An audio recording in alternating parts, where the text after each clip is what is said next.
Hi, thanks for joining The Breakdown, where we discuss complex topics with a focus on evidence, reason, and the importance of considering new ideas with an open mind. I'm James Sayer. On this episode, we're going to talk about the art and science of persuasion, what it is and how you do it. It's a skill that is useful for really anyone, regardless of your station in life, and in this time of deep political polarization across the United States, where political forces and people seem to be so heavily entrenched against one another, it is time to review this essential human skill to help us all better communicate and work together in a positive and productive manner to not only get things done, but to do so in a respectful and ethical way. So, let's get to it. So what is persuasion? Well, simply put, it's how we convince others to give us what we want or do what we want them to do. Now, whether you're trying to convince your boss you deserve a big raise, convince your spouse to do more chores, get a friend to help you move, convince a jury of a defendant's guilt or innocence, or to get the political policies you support accepted by others, the skills of persuasion are central to how you can get people to come around to your way of thinking. Now, it should be said at the outset that some people, if they are not open to considering your argument fully and fairly, are virtually impossible to persuade. If a person has decided they will not accept certain evidence from you, no matter how well established, there is very little you can actually do to change their minds. You cannot get someone to change their mind if they are truly determined not to change it, not without manipulation or coercion. More on that later. But if a person is open to considering your argument in a fair and honest way, there is indeed opportunity for you to influence or change their perspective if you use the right approach. Now, there are three ways to go about getting someone to do what you want: coercion, persuasion, and manipulation. Coercion is where you use force or the threat of force or punishment to get people to comply with your wishes. This approach can work and is most appropriate when you have the official authority and ability to administer punishment to others. But it can also generate resentment in other people who do not like being forced to do something, which is most of us, where a more persuasive approach may not engender such resentment. Ideally, you persuade people to do what they're supposed to do, and only use coercion as a last resort. Now, with persuasion, this approach seeks to convince others in a positive, honest, and ethical approach that relies on evidence, credibility, establishing common interests, and making your case with maximum emotional impact, and generally results in a mutually beneficial outcome. Now, manipulation, which is really persuasion's evil twin, it's really persuasion performed deceptively and generally at the expense of the one being manipulated. And we'll talk more about this in a bit. Now, there are four basic approaches to persuading people. 1, show clear and compelling evidence. 2, establish your credibility. 3, establish common interests. And 4, make sure your message has a strong emotional impact. So, for showing a clear and compelling evidence, you want to do that. You want to show this to those you wish to persuade. The better your evidence, the stronger the argument. It is much more difficult to dismiss an argument that is supported by strong, credible evidence that is presented in a clear and straightforward manner and is relevant and meaningful to your target audience.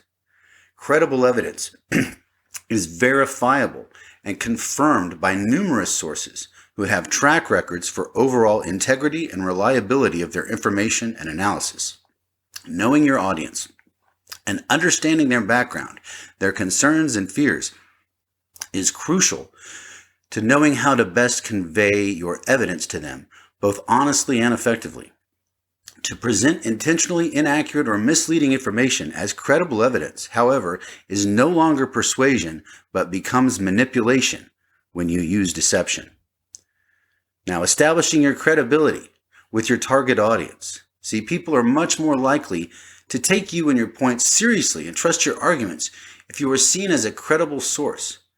You can establish your credibility with others through your credentials, that is, your position of authority, expertise, or your experience in a certain field, as well as your track record with others for being reliable and honest.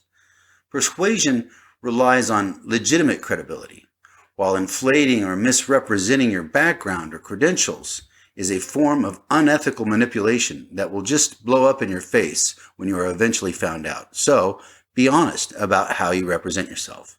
You can fool people some of the time, but it will eventually come back to haunt you. It's not worth it. Now, the third one, establishing common interests between you and the people you're trying to convince. You see, people are more generally trusting of those more similar to them. So showing that you have shared interests helps establish these sort of common bonds from which you can build not only a rapport, but a deeper sense of trust. But you must do your homework in understanding what your audience's interests actually are, and you must be honest and sincere in highlighting your similar interests. If you fake or manufacture a common interest with someone to make a connection, this becomes manipulation, which, besides being generally unethical, can backfire if you are found out and irreparably harm your credibility with the people you're trying to convince. And remember, be nice and respectful, and don't be afraid to pay sincere compliments. You should be this way to everyone, not just those you're trying to persuade. But consistent research shows that people who establish common interests and like each other achieve much better outcomes than those who do not. Make sure you are non-threatening to those you're trying to convince. You see, our brains are hardwired from over millions of years of evolution to either fight, freeze, or flee threats. So even if you are engaged in a serious disagreement with someone, stay calm, be respectful and kind. Do not return insults. People will just shut you right out as soon as you become hostile. How many people, honestly, do you really think you can convince by being unpleasant or insulting? Something for all of us who are engaged in political debates to keep in mind at all times. So, number 4, making sure your message has a strong emotional impact on your target audience. You see, emotional messages are generally the most memorable and effective at getting people to change their minds. Emotional messages reach down deep into people's psyches to stir their fears and passions beyond the reach of reason. Now, this is a very effective way to motivate people to action through emotional appeal. What needs to be done here is to convey to people the emotional toll they will pay or the pain they will feel if they fail to take your suggested course of action, or the joy and pleasure that they'll experience if they do. For example, one way to convince your friend he should give his marriage another shot before considering a divorce would be to say, getting a divorce can be very costly, both financially and emotionally. But a more effective and emotionally impactful way would be to say, if you get a divorce, it will financially and emotionally devastate you and your family. The second one has a stronger emotional impact because it's more descriptive, direct, certain, and comes with a sense of great importance and urgency. And while given extra juice, it is still honest. Divorce won't just be costly, it will be devastating, not only to you, but to your entire family. Because emotional messages are so powerful, they can be easily used to mislead and manipulate someone to agree to something they would not have had they been given accurate information and a sincere emotional appeal instead. So don't oversell it, and don't try to make it more emotionally impactful than it should be based on real evidence, because that is manipulation, and like before, you can fool people some of the time, but you will eventually be found out. Plus, an overhyped message is not only in essence dishonest, it looks ridiculous as well. Now, using these 4 approaches to persuasion can serve to reinforce each other, and they're even more persuasive if they're used actually in concert with one another. Strong evidence and credibility go hand in hand. Establishing common interests can boost your credibility and makes it easier to deliver both a clear, honest, and emotionally powerful message. So try to use all 4 of these different approaches together, providing compelling and accurate evidence, highlighting your legitimate credibility, establishing your sincere common interests with those you engage, and delivering a powerful but honest emotional appeal. Also, keep in mind that some approaches work better on certain types of people than others. Data-oriented people, they're not emotionless, but they tend to be more impressed with high-quality data. This will often be more compelling to them than a strong emotional appeal. Nurturing and more emotionally oriented people will likely be most impacted by an emotional message. Your credentials will be most compelling to those most impressed by authority and hierarchical status or rank. and those whose interests are truly closest to yours will be the easiest to reach by highlighting your common interests with them. Now, we have talked about how to persuade and about when you stray into deception, persuasion actually becomes manipulation. But understanding these principles will also help you to avoid being manipulated by suspect arguments and unscrupulous people. So, what are the tells of someone who's trying to pull a fast one on you? Well, here are some. If someone is trying a little too hard to make that connection with you or to be your friend or keeps trying to establish areas of common interest with you, they may be trying to work you. Make sure they're being sincere. If not, to hell with them. Nobody likes a phony. If someone insists you present your case first all the time, this could be an attempt to manipulate you. This can be both a strong debating and sales technique. By having you speak first all the time, they can gauge your arguments and behavior and look for weaknesses in your logic before you have had time to evaluate theirs. So don't let them set you up by having you speak first all the time. A more fair approach, hearkening back to early childhood lessons, is take turns going first. If someone always wants to have discussions on their turf, home, office, or other places where they are familiar and you are not, they may be trying to manipulate you with the home field advantage, where they're more comfortable and they feel more dominant. So don't fall for that and insist on neutral meeting places or ones of your choosing about half of the time. Now, there's another one, death by bureaucracy. What that means is some people may use bureaucratic procedures and red tape as an excuse to delay or prevent dissemination of important facts which may harm their case. So be skeptical when a company or agency bureaucrat keeps coming up with reasons or excuses they cannot provide you with the relevant, timely information you need to make a decision. They may be trying to hide something. Also, there's undue social pressure. Now, there's nothing wrong with trying to use a little social pressure to get people to comply with a reasonable and important request that has clear social benefits to others, such as using peer pressure or social pressure to get people to wear masks to prevent spreading COVID-19, or to get someone to stop saying racist jokes. But using undue or excessive social pressure to get you to concede a valid position of yours for a position of dubious social or community benefit can be a form of manipulation which you should be ready to identify and resist. Also, watch out for commitments. Beware of people who try to get you to make a lot of commitments before you have gathered all the information about the endeavor they wish you to support. People generally want to honor their commitments, even if their original preference was not to do so.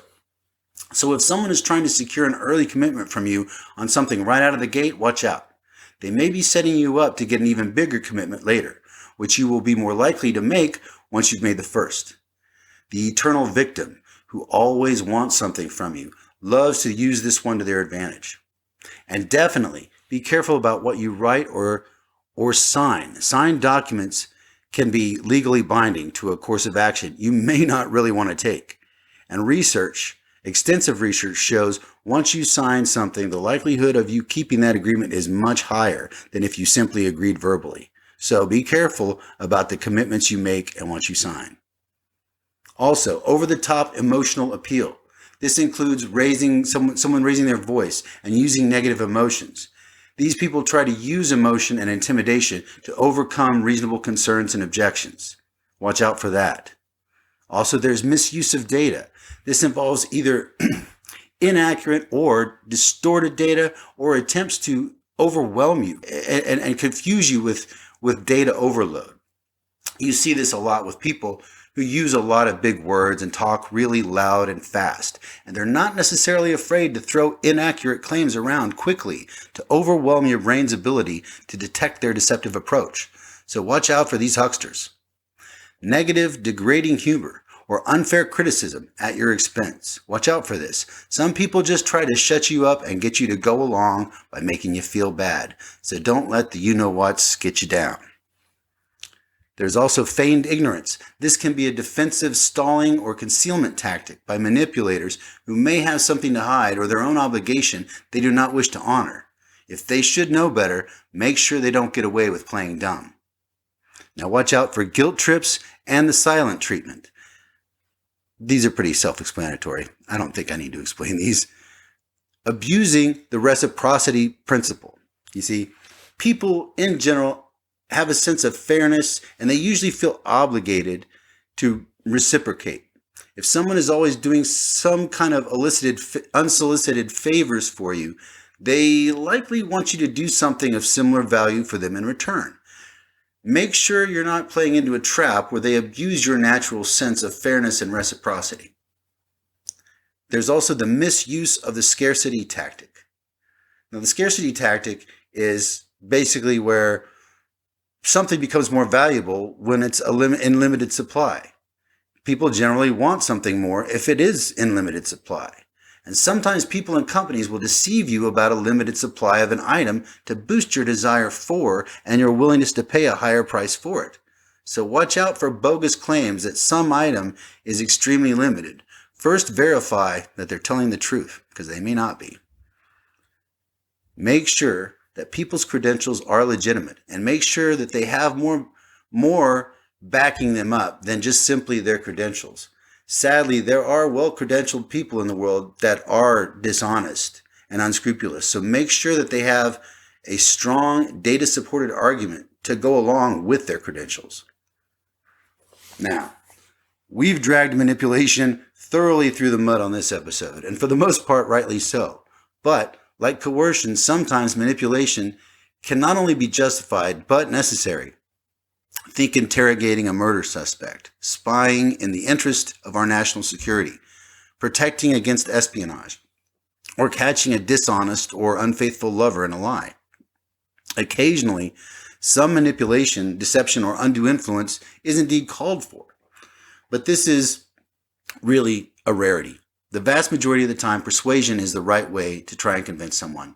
And those who generally engage in manipulation, they don't normally do so for noble reasons like national security or catching a killer. They do it for their own personal gain at your expense. So don't feel bad about disappointing a manipulator and not going along with their scams. They don't really care about you, because if they did, they would be straight with you and tell you the truth, not try to play you. Now just think, if we were all much better persuaders than we currently are now, how much better could our country or world be if we were all more skillful in the art and science of persuasion? Our arguments would be better, stronger, more accurate, more powerful, and more convincing. Our social discourse, even our political climate, would be more kind and compassionate. Our understanding and respect of each other and each other's positions deeper and more complete. And we would all probably be a lot less gullible. Sounds like a better world to me. Now, this research and analysis draws heavily from the work of Dr. Robert Cialdini, one of the foremost experts in the world on persuasion, the Duke University Fuqua School of Business, the work of Dr. Pascal van Gotham, and Dr. Preston Nee. Well, that does it for this episode of The Breakdown. I hope we have offered some useful ideas about persuasion that you can apply at work and in your daily lives. For our next episode, we're going to discuss the early lessons from COVID-19. There's a lot of them. I look forward to us talking about them, and until next time, I say thanks for joining us. I'll talk to you soon. Take care.